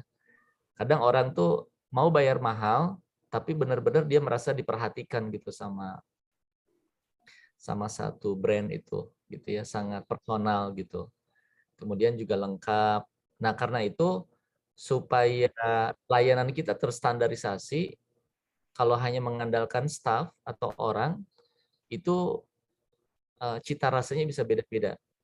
Nah, maka karena itu supaya terstandar, kita harus bisnis proses ya, yang standar. Jadi siapapun staf yang mengerjakannya, itu standar layanan tuh relatively nggak akan bervariasi gitu ya. Jadi ketika misalkan ada orang yang komplain, itu bisa langsung dijawab, dihandle. Ketika misalkan orang daftar, itu dia tidak, masa tunggunya sangat singkat, dia merasa nggak habis waktu dengan nunggu dan sebagainya. Jadi hal-hal yang sifatnya pelayanan itu menjadi diferensiator ya untuk supaya kita bisa bersaing. Bagaimana bersaing di marketplace, karena sekarang banyak yang banting harga. Mungkin ini konteksnya pet food ya. Nah, tadi yang saya sampaikan, jadi kalau memang harga itu ya produk yang sama, merek yang sama, kalau harga lebih murah, orang akan cenderung untuk berpikir, ya kenapa saya harus beli yang mahal gitu ya. Karena itu fokus di diferensiasi. Jadi kompetitif strategi ya, ini teorinya nih. Teorinya kalau kita mau bersaing itu, teori persaingan itu ada dua, cost leadership sama differentiation strategy. Cost leadership itu hanya bisa dilakukan oleh pemain yang memiliki skala ekonomis. Jadi kalau dia punya banyak, biasanya cost-nya turun, produksi banyak, cost-nya turun, order banyak, stoknya banyak, deal dengan supplier, prinsipal banyak, itu harganya murah. Nah ini kan nggak semua orang bisa. Karena itu saran saya untuk para pelaku bisnis khususnya entrepreneur itu fokus di diferensiasi. Ya kita harus menemukan sendiri diferensiasi saya apa bedanya sama orang lain. Ya apakah dari layanan, dari customer services gitu ya, dari macam-macam ya. Kita yang sendiri yang harus mengeksplor. Yang kita miliki kapasitas itu, kompetensi itu dan yang bisa kita berikan. Itu ya Pak Egi. Kemudian Bu Gina Sukabumi, apakah adanya pandemi ini penjualan menurun? Jika menurun, bagaimana mengatasinya? Ya, materi saya tadi selama 1 jam membahas ini, jadi nanti mungkin recordingnya bisa diminta ke Dok Zul ya. Ini jawabannya ada di 1 jam terakhir saya jelaskan tadi. Baik, Bu Ika Handayani, bagaimana cara agar klinik kita meningkatkan customer baru? Sudah mencoba lewat sosmed tapi tidak terlalu signifikan. Begitu juga dengan pet shop yang sudah broadcast dengan sosmed, tapi salesnya juga masih biasa saja. Terima kasih ya. Ini memang masalah semua orang ya. Yang paling susah tuh tadi memang acquisition. Jadi saya kembali ke slide yang tadi saya share ya sebentar supaya karena ini pertanyaannya relevan dengan growth matrix ini. Nah, jadi bagaimana cara meningkatkan customer? Berarti kan meningkatkan acquisition ya, Bu ya. Nah, acquisition itu kan how do users find you? Jadi memang ini masalah traffic atau awareness. Acquisition ini orang tuh kalau nggak tahu ya nggak akan daftar. Orang tuh kalau nggak tahu nggak akan datang ke kita gitu. Jadi ini masalah gimana caranya orang tahu dan makin banyak yang tahu. Nah, kalau masalah awareness, ini memang masalah brand communication, strategi komunikasi. Jadi mungkin nanti kita bisa bahas di sesi yang lain karena pembahasannya spesifik ya. Jadi kalau dalam strategi komunikasi itu, pertama kontennya harus stand out. Jadi orang tuh ketika ngelihat pesan kita tuh dia ngelirik gitu. Bukan sekedar ngelihat terus dicuekin. Itu yang pertama konten. Yang kedua channel. Nah, channel yang kita gunakan untuk nyampe ke customer yang ingin mereka kasih tahu tuh siapa, ya. Nah, jadi ini untuk channel management juga bisa banyak ya aktivitasnya. Ya, kita bikin bisa yang sifatnya push, jadi kita melakukan marketing communication, ngasih tahu ke situ, atau pull, ya, yang sifatnya tuh kita bikin brand activation, bikin event supaya orang tuh aware ada sesuatu dan mencoba gitu. Nah, PR-nya sebetulnya nggak cuma di situ, nanti setelah orang masuk itu yang paling penting itu adalah bagaimana dia transaksi pertamanya, kesannya, kemudian repeat. Saran saya untuk Bapak Ibu yang sudah punya usaha, klinik atau pet shop, PR pertama adalah datanya itu ditangkap dulu gitu. Karena kalau orang datang, ya misalkan ke pet shop, beli, terus kemudian bayar, pergi lagi, itu menurut saya mubazir, semubazir-mubazirnya. Kalau kita nggak tahu siapa dia, namanya siapa, nomor WA-nya berapa, emailnya berapa. Kenapa? Karena kita nggak bisa kontak dia lagi kan. Jadi kita berharap mudah-mudahan kita cuma bisa berdoa, mudah-mudahan Bapak itu balik lagi minggu depan atau bulan depan. Nggak ada koneksi kita dengan dia gitu. Makanya proses digitalisasi itu sebelum kita mikir bagaimana me-reach out new customer, kita mendigitalisasi dulu customer yang sudah memang datang rutin ke kita. Tadi online to offline tuh orang datang catat itu siapa namanya, nomor handphonenya, emailnya. Kalau kita nggak punya sistem, pakai apps gitu ya. Jadi pakai apps, kemudian otomatis itu akan tercatat di situ.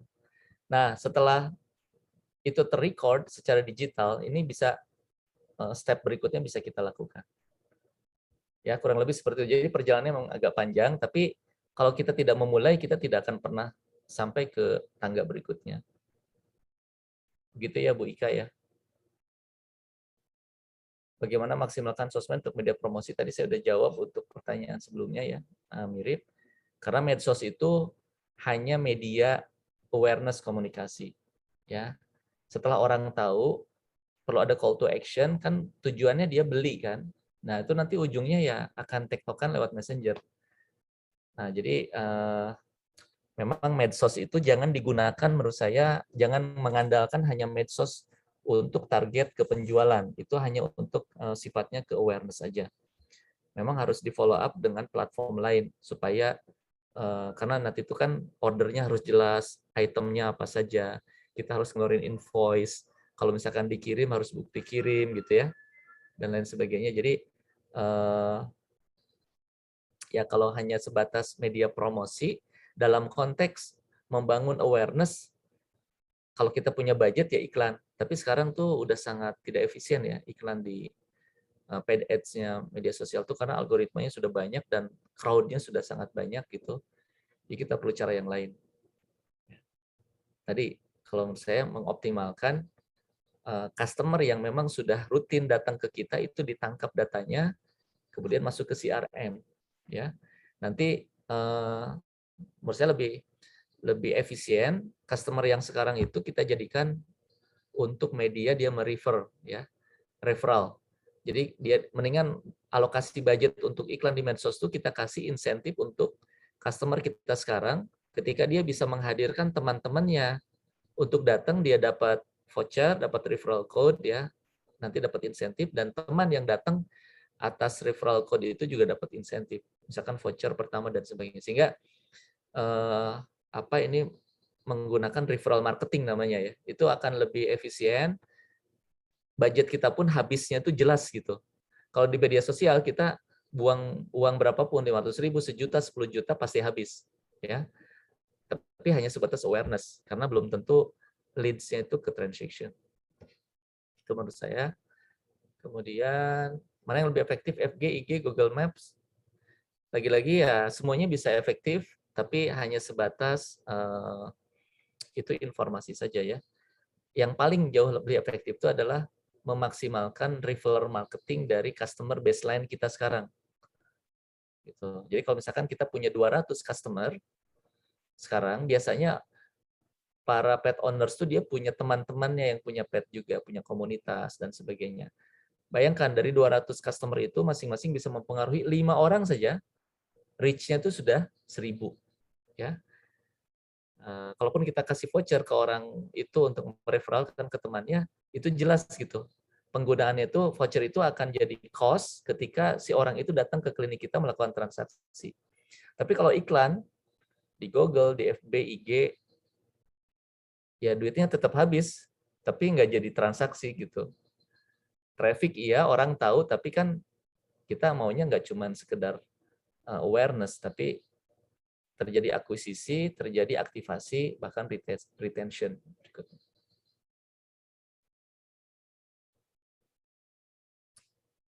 Bagaimana cara menentukan metode promosi? Tadi ada banyak, tapi lagi-lagi saya sangat merekomendasikan referral marketing dari customer yang sudah datang ke klinik kita. Tapi kalau belum terdigitalize, itu masalah besar buat kita. Makanya tahap pertama digitalisasi dulu. Ya, karena dengan digitalisasi kita akan menangkap semua data dari customer kita, baru dari situ kita bisa menentukan proses berikutnya. Jadi simpelnya Bapak Ibu ya, tadi kan ada 3 tahap tuh, pahami perilaku konsumen yang baru, pivot, transformasi digital. Action point-nya menurut saya adalah transformasi digital. Caranya apa? Lakukan pertama kali digitalisasi dari pasien ya, atau pet owners atau customer masing-masing usaha kita, apakah itu klinik maupun pet food, pet shop ya. Dari situ kita akan bisa melakukan proses growth marketing berikutnya. Satu lagi, apakah mencatat aplikasi yang bersifat mencatat data klien, passion ataupun accounting-nya?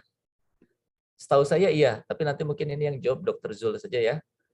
Karena setahu saya ada ERP untuk bisnis prosesnya sama aplikasi untuk itu terhubung dengan konsumen.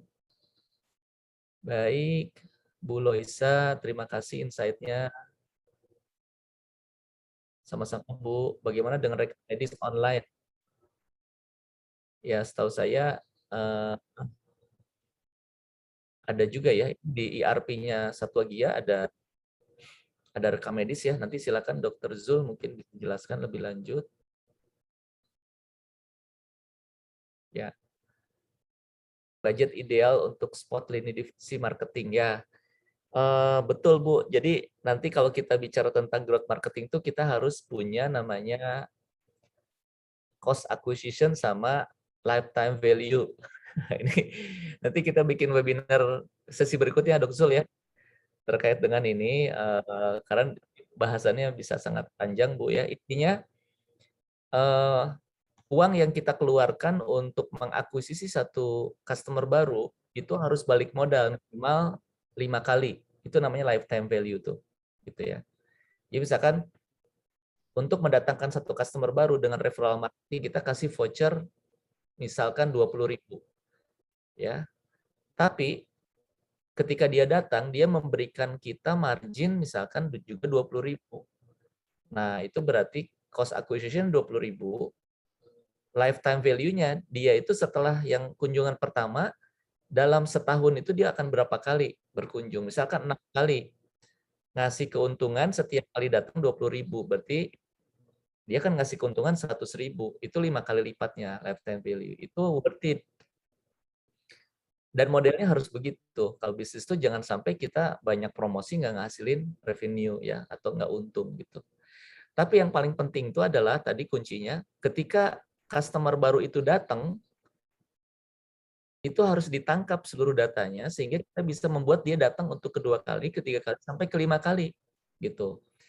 Kalau kita nggak mendigitalisasi bisnis proses klinik kita, pet shop kita, gimana kita mau membuat dia datang untuk sampai ke 5 kali kan?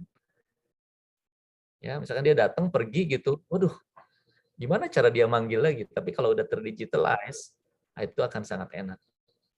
Poinnya begitu.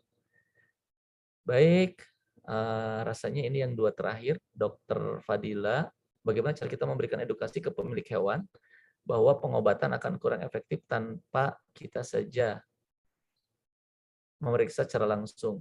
Sedang mereka sering percaya dengan pengobatan yang sering mereka temukan di forum grup dan seterusnya. Ya, ini memang masalah umum ya, termasuk manusia juga begitu. Orang akan cenderung untuk mencari dulu. Makanya saran saya, eh, ya ini memang ini sisi edukasi ya. Saya sih mungkin perlu dikasih berbagai macam studi kasus ya, Dok ya. Jadi kasus-kasus yang misalkan efek akibat memberikan obat sendiri gitu ya. Jadi orang tuh kadang perlu dikasih tahu risiko. Risiko kalau dia melakukan sesuatu yang tidak sesuai prosedur gitu. Sama mungkin dibagi nanti jenis-jenis penyakit apa yang dia bisa melakukan pengobatan sendiri, mana yang harus penanganan dokter hewan. Seperti halnya kita manusia kan kalau sekedar demam, sakit kepala itu kita bisa beli obat OTC ya. Tapi kalau sudah lebih parah kan harus dengan resep dokter atau dengan pengawasan dokter. Jadi mungkin case-nya sama, tapi menurut saya edukasi itu pun harus dikemas dengan platform digital. Karena kalau kita nggak punya media komunikasi, bagaimana komunikasi atau edukasi itu bisa sangat masif gitu ya ke customer kita atau ke pasien kita. Lagi-lagi kembali ke transformasi digital, Dok Fadila ya. Kalau kita sudah memiliki platform, platform itu bukan hanya aplikasi ya, dia itu satu ekosistem yang sering terhubung satu sama lain. Wah itu yang ngerjain mesin jadinya nanti. Kita akan fokus justru ke strategi pengembangan bisnis dan seterusnya. Biarkan hal-hal yang sifatnya teknis, administratif, kasih ke mesin. Itu jauh lebih berkualitas, lebih berharga waktu kita, lebih efisien secara biaya. Maksimalkan marketplace, ini berarti untuk jualan pet shop ya. Lagi-lagi sekarang marketplace itu makin crowd, Dokter Dwi ya. Jadi kalau kita nggak pakai iklan agak repot. Banyak sih ya ini sebetulnya banyak di YouTube channel kalau mau dipelajari itu bagaimana jualan di Shopee, Tokopedia dan sebagainya. Tapi menurut saya kita harus punya diferensiasi itu aja. Karena kalau cuma harga murah, pabrik itu pasti akan lebih murah. Official store milik prinsipal itu pasti akan lebih murah, lebih terpercaya. Jadi jangan jualan murah, tapi jualan diferensiasi. Nah, apa diferensiasi itu? Ya masing-masing kita nih bisa beda gitu. Jadi silakan Dokter Dwi cari sendiri apa bedanya saya dengan yang lain gitu ya. Baik, demikian rasanya sudah semua terjawab, mudah-mudahan membantu. Saya kembalikan ke moderator. Baik, terima kasih Coach. Penjelasan dari Coach sangat luar biasa. Saya coba untuk bantu jawab beberapa pertanyaan dari teman-teman dokter. Jadi pertama Dokter Haraknas menanyakan susahnya telemedicine memang. Memang untuk memeriksa secara full itu memang tidak bisa dok kalau menurut saya. Tapi di sini kita sudah ngasih sejenis edukasi kepada si pet owner itu. Mungkin edukasinya itu bisa jadi dalam bentuk pertolongan pertama yang bisa mereka lakukan di rumah. Karena kemungkinan itu bisa jadi di sana tidak ada dokter hewan atau mereka tidak ada biaya. Nah, ketika di sana mungkin setelah mereka sedikit mendapatkan pertolongan ya dalam tanda kutip, mereka tuh mungkin bisa nurut sama kita. Jadi mereka mungkin bisa mengupayakan buat ke dokter hewan gitu. Karena dokter hewan itu bagi sebagian pemilik hewan adalah barang premium gitu. Karena bagi mereka ke dokter hewan itu adalah sesuatu yang mahal gitu. Nah, di sana mungkin kita juga sebagai dokter juga bisa mengedukasi bahwa misal kayak urusan mengobati itu mungkin mereka bisa mengupayakan, mungkin dari minjam uang ke keluarganya mungkin, karena hewan itu mereka anggap sebagai apa? Kucing atau anjing itu mereka anggap sebagai apa? Apakah sudah dianggap sebagai bagian dari keluarga atau sebagai anak sendiri gitu. Jadi mereka bisa terubah mindsetnya itu melalui dokter. Gitu. Jadi di sana mengasih edukasinya. Jadi sebenarnya dari sejauh kita mengembangkan aplikasi, terus kita juga berpartner dengan dokter hewan yang melayani konsultasi online, itu kebanyakan dari klien kita yang di konsultasi online itu mereka lebih menanyakan sesuatu yang tidak sampai menanyakan resep itu enggak. Gitu. Jadi mereka lebih ke arah pertolongan apa sih yang bisa dilakukan gitu. Dan kondisi berikutnya itu apa gitu. Jadi biar mereka yang memutuskan. Tapi setidaknya di sini sudah diberikan penjelasan atau edukasi di depan sehingga mereka itu bisa memutuskan sendiri mau digimanain hewan ini berikutnya. Tentu untuk kasus-kasus kayak virus misalnya atau emang emergensi mau tidak mau itu harus dibawa ke dokter hewan. Gitu. Itu sih dok menurut saya. Jadi kita mencoba untuk namanya dunia kesehatan hewan hewan kesayangan, semua dari kita berusaha untuk membangun ekosistemnya sehingga semua itu bisa teredukasi dan mau ke dokter hewan. Gitu. Terus yang siapa lagi ya? Terus dari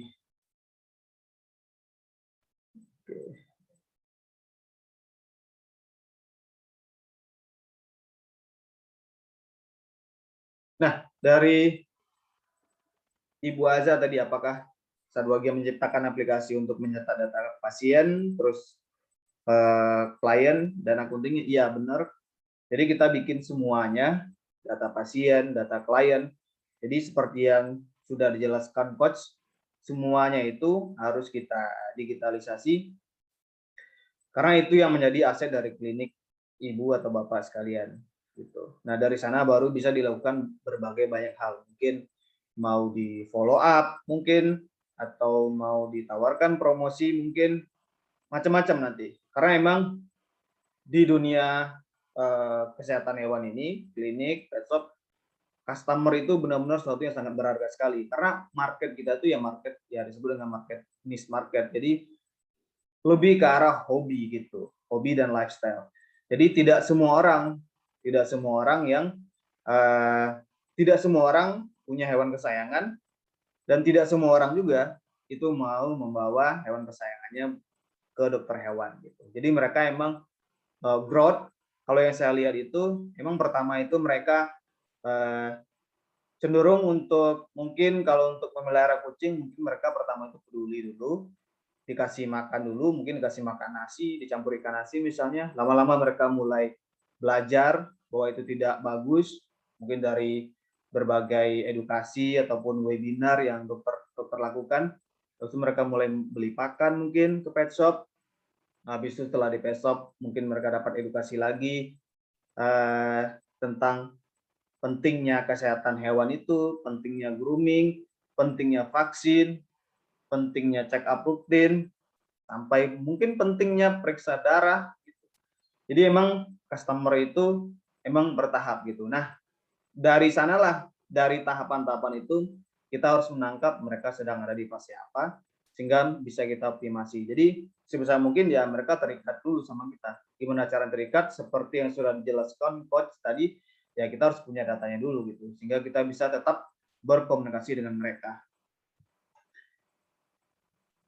Terus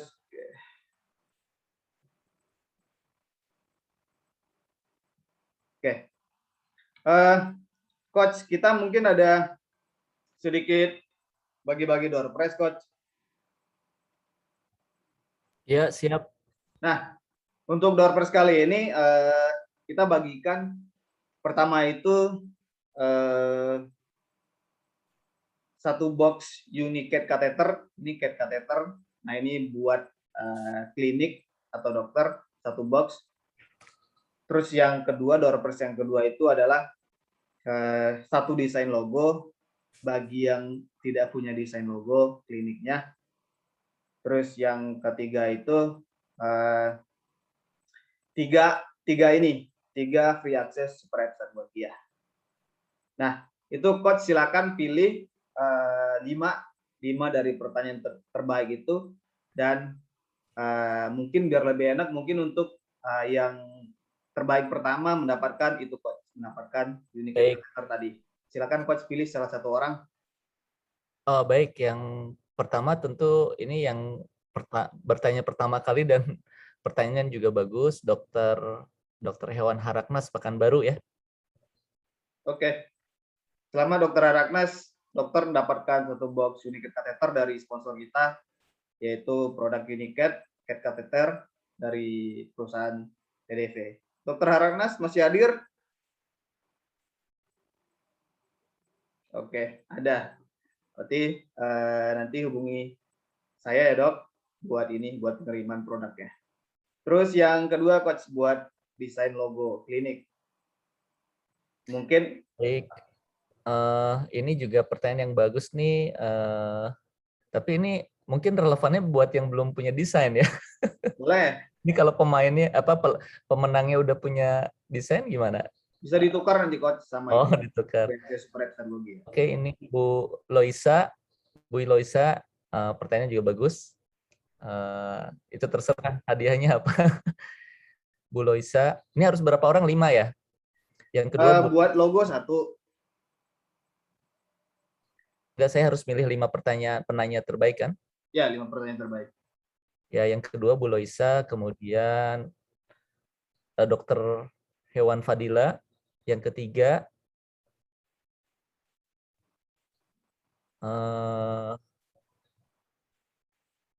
sebentar, itu baru 3 ya, 3 terbaik. Ini Bu Azza juga bagus, walaupun pertanyaannya simpel, tapi apakah Satwa Gia bersifat mencatat data klien, pasien, ataupun accounting? Itu yang keempat ya.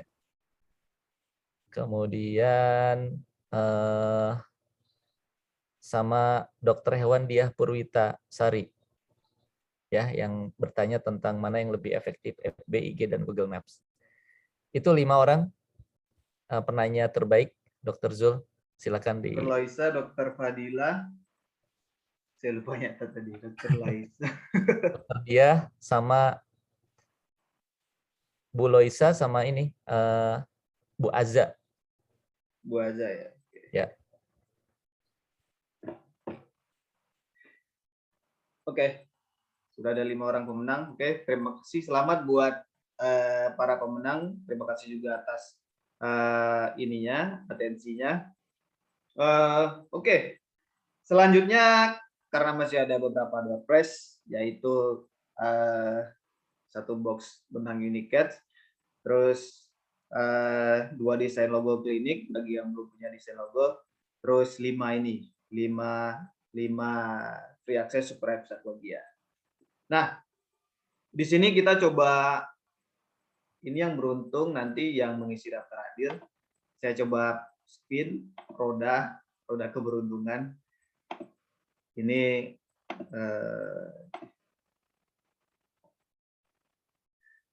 nah, saya coba share screen dulu. Oke.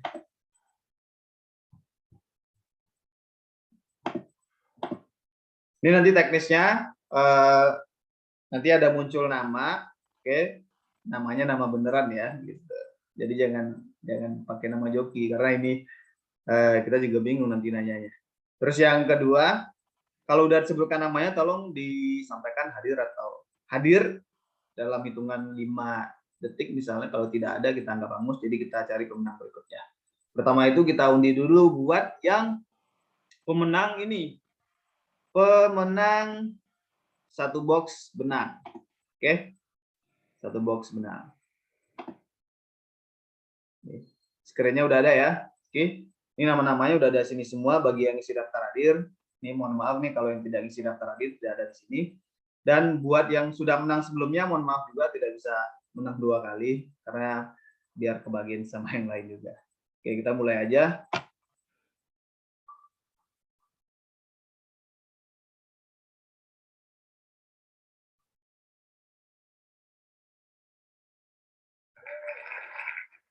Ini selamat buat Dokter Widya Zahra. Dokter memenangkan satu box benang Petkrill. Apakah dokter hadir? Kalau hadir silakan ketikkan hadir di kolom chat. Nah, kalau dokter tidak ada, nanti kita anggap hangus, jadi hadiahnya buat yang lain.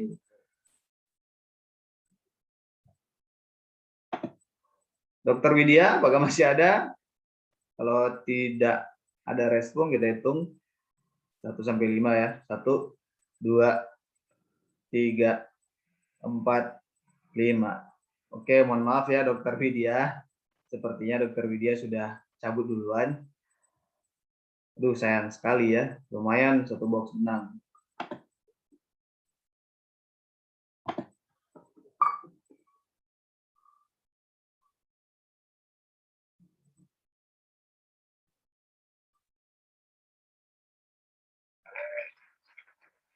Ini Dokter Dio apakah ada? Dokter Dio, selamat memenangkan satu box benang Petkrill dari sponsor acara ini. Kalau ada silakan ketik hadir. Kalau tidak ada, wah sepertinya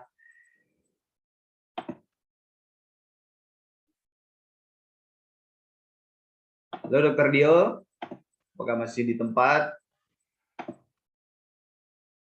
Dokter Dio-nya juga tidak ada. Oke, mohon maaf Dokter Dio. Kita hitung sampai 5 ya. 1, 2, 3, 4, 5.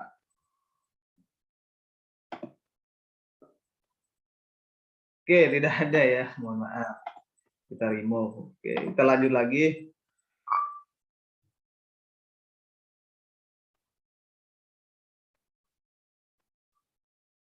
Dokter Sutrisna, selamat nih dapat benang. Apakah hadir? Kalau ada, langsung aja ketik hadir. Dokter Sutrisna, apakah ada? Wah, ini nggak ada yang mau dapat benang nih. Lumayan nih, benang satu box. Oke, selamat ya Dokter Sutrisna. Nanti silakan hubungi saya buat buat pengiriman benangnya. Selamat ya. Semoga ini bisa berguna buat kliniknya, juga bisa buat meningkatkan layanan di kliniknya. Oke, selamat dok. Oke. Berikutnya buat pemenang desain logo 2 klinik. Atau nanti kalau misalnya tidak sudah punya logo dan dirasa itu sudah bagus, nanti kita ganti dengan free access super app bagi ya. Oke. Dokter Dwi Setianing Bekti, selamat. Apakah Dokter Dwi ada? Tadi Dokter Dwi juga nanya ya. Oke, selamat ya Dokter Dwi. Nanti silakan hubungi saya juga ya buat ini klaim hadiahnya Dokter Dwi.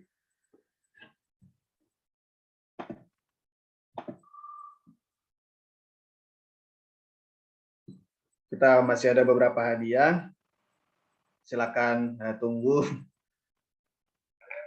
Dokter Khaidir Umar SH. Selamat Dokter Khaidir. Dokter Khaidir apakah masih hadir? Dokter Khaidir. Apakah masih hadir? Wah.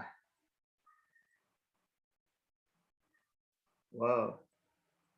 Kalau tidak ada, kita hitung 1 sampai 5. 1, 2, 3, 4, 5. Oke, mohon maaf ya Dokter Khaidir. Wah, masih belum ada. Oke.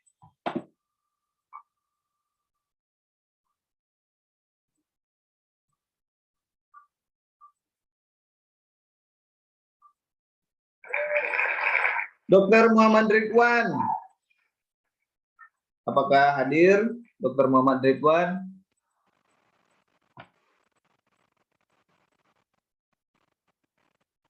Oke.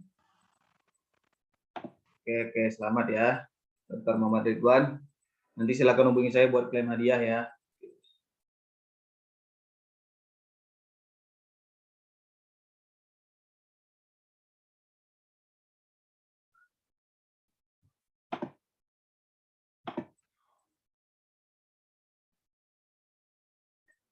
Kalau dokter sudah punya logo, mungkin kalau punya klinik yang kedua atau mau buka klinik boleh pakai logo itu. Tapi kalau tidak mau logo, nanti kita kasih free access Super App Sarwagia gitu. Oke, kita lanjut lagi ya. Masih ada beberapa hadiah nih. Tunggu. Ntar lagi.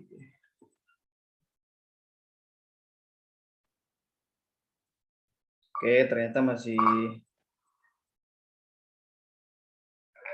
Oke, Dokter Ariel Dwi Cahyo. Boleh? Kalau Dokter Ariel, namanya keren ya, Dokter Ariel. Kalau ada silakan dok. Sekarang langsung diketik aja hadir, biar kita ngasih hadiah ke orang yang tepat nih. Oke, kalau tidak ada kita hitung 1 sampai 5 ya. 1, 2, 3, 4, 5. Oke, seperti yang tidak ada. Mohon maaf ya Dokter Ariel, Karimu.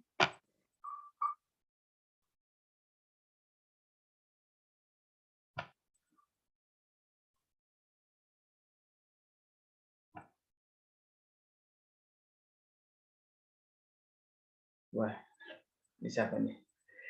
Siapa nih? Dokter Reni Ayunanda. Apakah dokter hadir? Iya, hadir. Oke, selamat ya dok. Nanti silakan hubungi saya buat klaim hadiah. Iya, makasih. Oke, dokter Reni, mantap nih, semangat nih, masih malam masih semangat. Iya, masih di klinik nih, Pak. Siap, siap. Oke, selamat ya dok.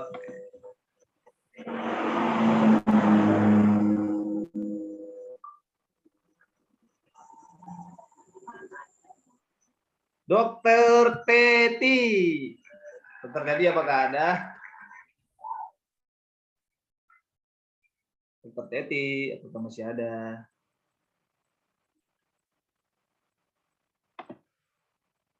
Oke, Dokter Teti ternyata ada. Selamat ya dok. Nanti silakan hubungi saya buat klaim hadiah.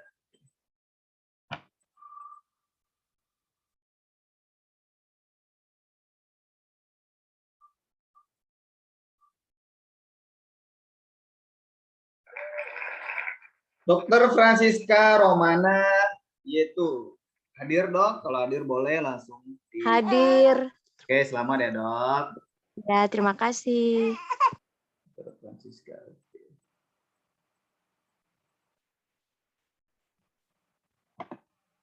Satu lagi ya, satu lagi buat para pemenang nih. Siapakah yang beruntung terakhir nih? Terakhir, Dokter Tika Arianti nih. Oke, apakah hadir dok? Dokter Tika, apakah masih ada? Halo Dokter Tika, oke apakah ada? Oke, Dokter Tika hadir ya. Oke, selamat ya dok.